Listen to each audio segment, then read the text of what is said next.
support Tatay Digong. Bring him home. Bring him home. We support Tatay Digong because he is the best president and we travel from Arkansas. Imagine we drove 8 hours just to come here and support Tatay Digong. He's the best president. Alam naman namin mali yung ginawa sa'yo. Kaya nandito kami para support. Sana mabalik ka na sa Pilipinas at maging maayos na lahat.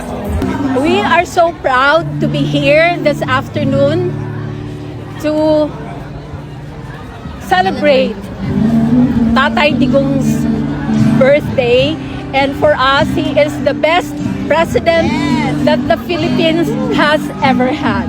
Agree. Yes! Buhay ka, Tatay D! So we should continue what we're doing, and let us continue to show the world that we represent the true sentiments of the Filipino people. Munang karon, bisag na Miss America, support agapon siya. So it's a sad state sa atong country karon because ang atong nasod medyo more of politics rather than action. So I'm very happy despite sa nahitabo sa iya karon, makita ni mga Pilipino nagsinuportahe gud gyapon sa iya. So right now, I know that he probably feels alone, but I know he's not alone. I know for sure that he feels our love all over the world, from all over the world. I think the people all over the world can hear our voices that are form of support for our former president. That happening now, especially now that we don't expect that this will happen. Then before we are very happy that there's a unity, and suddenly there's some issues that appears this coming. Suddenly we did not expect, and then we're hoping that this can be solved in a proper way. It's like what we are doing here, just a peaceful gathering, just to show support for the former president, and then hoping that our voices, these people all over the world, can be heard.